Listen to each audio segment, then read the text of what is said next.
Ciné-Rire sur Cinéma Radio.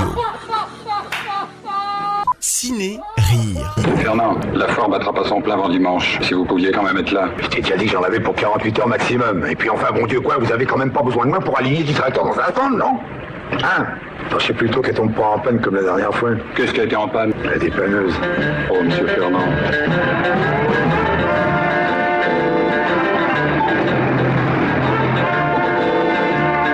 Et non, Fernand Naudin, alias Lino Ventura, n'en aura pas pour 48 heures. On peut même dire qu'il va collectionner les contrariétés dans ce classique de la comédie française réalisé en 1963 par Georges Lautner et bien sûr dialogué par le grand Michel Audiard. Méprisé à sa sortie par des critiques obtus qui ne juraient que par la surestimée Nouvelle Vague, il est néanmoins parvenu à devenir un véritable film culte grâce à ses numéros d'acteurs mémorables et à ses dialogues mythiques. Faut quand même admettre que c'est plutôt une boisson d'homme. En effet, si d'habitude je galère un peu à trouver des sons drôles et percutants dans les films que je chronique, ici, je n'ai qu'à me pencher pour les ramasser. Faut reconnaître, c'est du brutal. Comme je le disais, Lino Ventura, une force de la nature, en même temps qu'un très grand acteur, joue Fernand Naudin. C'est un ancien gangster, reconverti en chef d'entreprise dans les tracteurs à Montauban. Par amitié, il se sent obligé de se rendre à Paris, au chevet de son ancien complice, Louis le Mexicain, à l'article de la mort. Mais celui-ci, toujours à la tête d'une véritable entreprise illégale, lui lâche une véritable bombe. Je décambute bêtement et je laisse une mouflette à la traîne. Patricia, c'est d'elle que je voudrais que tu t'occupes. Mais vas-y, on parle de bonne, toi. Auprès de Vioseille, je te laisse de quoi faire ce qu'il faut pour la petite. Oui, je fais des affaires qui tournent toutes seules. Maître Folas, mon notaire, t'expliquera. Ah, tu sais combien ça laisse, une roulette? 60% de velours. Et sur le plan des emmerdements, quand il faut la mise, hein? Lino se retrouve donc obligé de s'occuper d'une jeune fille de 16 ans au fort caractère. Acceptez de vous occuper d'elle, non? Ben oui. Vous allez connaître tout ce que j'ai connu. Les visites aux directrices, les mots d'excuses, les billets de renvoi. Je vais quand même pas dire que mademoiselle Patricia s'est éjectée, non? Ah, de partout, mon cher. Mademoiselle n'a jamais tenu plus de 6 mois. Juste le temps d'user les patiences. Elle est jouée par une actrice représentant l'un des rares points faibles du film. En effet, elle est tout simplement insupportable. C'est pourquoi elle n'a pas fait une grande carrière. Tu vois, je cisaille, je bats Marie sur Ragounias. Bref, je donne à Antoine tout apaisement dans l'avenir. Elle est fiancée à un jeune homme également insupportable. Mais celui-ci est joué avec talent par le grand Claude Rich, habité par le rôle. Nom de Dieu, mais où faut-il s'expatrier, mon Dieu, pour avoir la paix? Au Groenland, à la Terre de Feu, j'allais toucher l'anti-accord absolu. Vous entendez? Absolu! La musique des sphères. Mais qu'est-ce que j'essaie de vous faire comprendre, homme singe? Quand le Mexicain apprend la promotion de Fernand à son équipe, qui espérait prendre sa place, la nouvelle n'est pas très bien accueillie. Je viens de céder mes parts à Fernand, ici présent. C'est lui qui me succède. Mais tu m'avais promis de m'en parler en premier. Exact, j'aurais pu aussi organiser un référendum. Celui qui a parlé, c'est Raoul Wolfoni, et donc Bernard Blier, la véritable star du film, car Audiard lui donne les meilleures répliques. Il faut dire qu'il était né pour clamer ses dialogues. Ah oui, t'as déjà vu ça?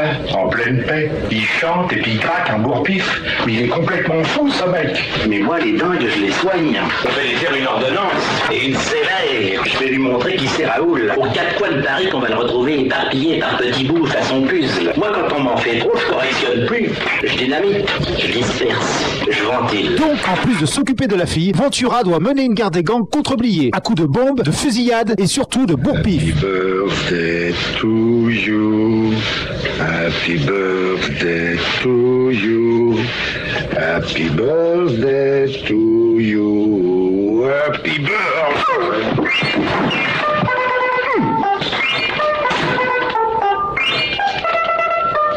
Mais ce que les deux adversaires ne savent pas, c'est qu'ils sont manipulés par un autre membre du gang du Mexicain, Théo, un Allemand machiavélique, qui manœuvre tous les attentats contre les deux camps afin qu'ils s'entretuent. Je te dis pas que c'est pas injuste. Je te dis que ça soulage. Heureusement, Ventura est aidé dans son nouveau travail par son homme de main, son valet de chambre, ainsi que par son nouveau notaire, Maître Folas, joué par Francis Blanche, lui aussi en très grande forme.